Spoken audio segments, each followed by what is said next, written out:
If you're stuck losing or barely breaking even at live poker, you're probably overcomplicating it. Most players fail because they misunderstand how the game really works.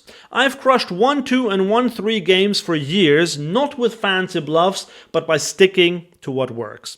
This is your clear, no-nonsense guide to mastering the streets of low-stakes live poker. Follow these 5 steps and you'll finally have a win rate you can be proud of.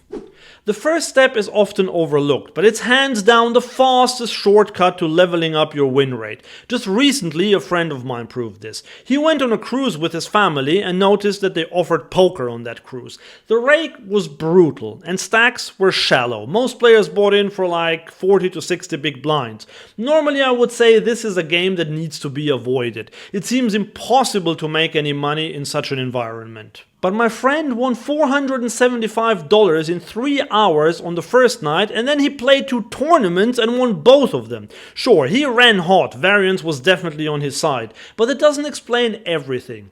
I'm convinced that his win rate in those games was truly astronomical. He described the level of play as the worst he had ever seen.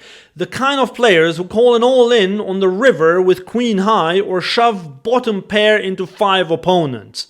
My friend was probably thinking of extending his stay on that ship because it was so unbelievably profitable. And this shows the most important factor when it comes to anybody's win rate. It is game selection.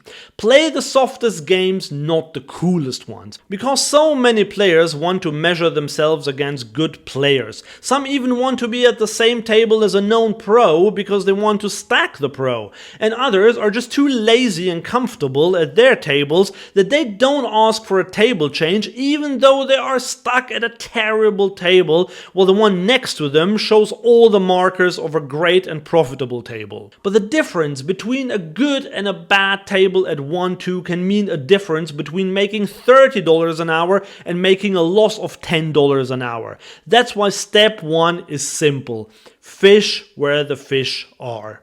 Look out for limpers, agromaniacs and weak-tied players. And by the way, if you want to learn how to exploit every player type from the tag to the lag to maniac to OMCs, regs and even pros, then make sure to grab my free cheat sheet Exploit Every Player. Link is in the description below. And now let's move to the second step. This is one that I was definitely guilty of in my earlier years, and it sometimes still creeps in. And I think that it is rooted in the drive of wanting to win every pot, so here is a typical example of what I mean. Hero is up against a typical low-stakes live player, one who plays too many hands, calls too much and bluffs too little. In this hand, villain limps. Hero raises ace-jack offsuit in position, the limper calls. The flop comes king 8-7. Hero c-bets, villain calls. The turn is a deuce, so it doesn't change anything. Hero barrels again, villain calls again. The river pairs the board with another 8. Hero now goes for the triple barrel bluff, villain snap calls with a7 offsuit and scoops the pot. And here's what I mean. This villain has more leaks than a sinking canoe made of Swiss cheese, but his leak isn't that he folds too much. He limped a7 offsuit, which is a terrible play. He then called a raise with that hand, which is even worse. And then he called down a triple barrel with third pair, something I'd never recommend in my tutorials. So the way you beat this player is by value betting him to death, not by bluffing. This is more of a mental game leak than anything, because Hero felt entitled to win this pot because he knows that he's clearly better than his opponent. But poker doesn't work like football, basketball or hockey, where the much better team can just run over the weakest ones. If you try this in poker, that's a surefire way to a negative win rate, also called loss rate. There's a reason why poker players refer to this as fancy play syndrome. In poker, your profit comes from discipline, not creativity.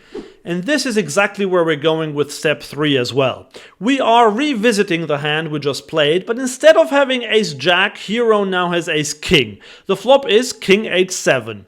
Hero goes for a half-pot c-bet, villain calls. The turn is a deuce again, Hero goes for another bet, and to his surprise, villain now check raises big. What would you do in this spot against this villain? Remember, we said he plays too many hands, calls too much, and bluffs too little. Well, against this player profile, this is a snap fold. Yes, we have top pair, top kicker, and he's not representing much, but this is not the type of guy who check raises big on the turn with a draw. Hero finds a fold, and villain proudly shows pocket deuces for a turn set. The way Hero played this hand was perfect. This is exactly how you get a healthy win rate at live low stakes. You raise for value and position pre-flop. You continue betting for value on the flop and on the turn.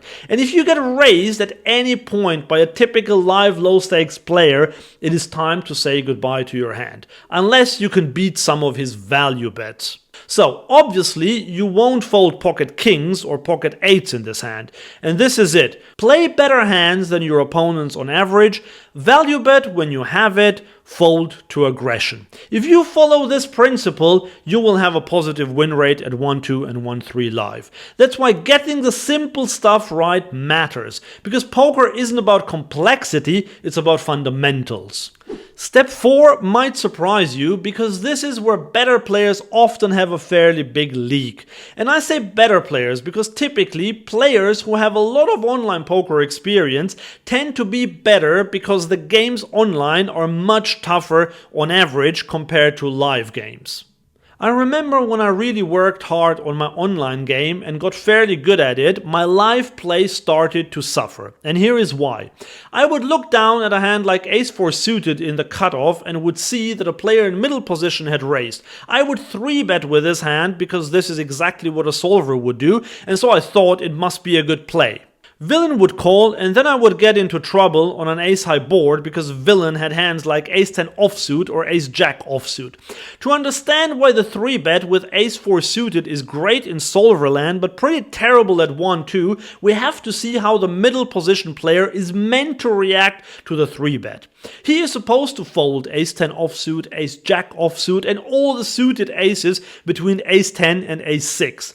But the trouble at 1-2 is that most players will not fold these hands. They will call. And then we have a weak ace and are drawing quite thinly. Now, it's not a complete disaster because we still have position, and if he misses the flop, we might just take it down with a c-bet. But in live poker, 3-bet bluffs are just not as good as they are online. So don't force online strategies into live games. This will cost you money. Treat live poker as its own island. Don't cross-contaminate strategies. Because live poker and online poker are like different ecosystems. Live poker is its own beast, respect it. The fifth and final step is absolutely crucial if you want to maintain your edge over the player pool for a long time. To illustrate this, I will tell you the story of Adam. Adam was a crusher in my player pool about 10 years ago. He was the first one to introduce big flop and turn bets into our game. And I didn't know how to react to them. I was quite new to poker and I had never seen such aggression and such big bet sizes in my games, so I was baffled and overfolded to him. So did most other players, and Adam emerged as one of the biggest winners of the player pool. Then I played in a different card room and didn't see Adam for years. Until I bumped into him a couple of years ago. He still had his signature move of using big bets to intimidate players, but something had changed. Both I and some of the other regs in the game understood what Adam was doing. We started calling down his bets and even mixing in some check raises. Adam then folded, and after an hour he was back at the ATM making a donation to the poker community. Moral of the story? Adam had a clear edge over the field 10 years ago. But he seems to have become complacent. While the player pool evolved, he kept doing exactly what he was doing a decade ago. I'm sure he is still a winner even in today's games, but his edge is definitely much smaller than it used to be because he stopped studying. And that's why it's super important to continue studying. Poker rewards those who stick to the fundamentals and keep sharpening them. So analyze your hands when you're at home, study specific topics, or get a coach. Because without consistent improvement, you will at some point be left behind. One way of improving is by learning how to exploit every player at the table. As I said, you can get my free cheat sheet, Exploit Every Player, by clicking the link in the description below. Or if you want to tighten up your c-bet strategy, especially against sticky live players, watch this video next.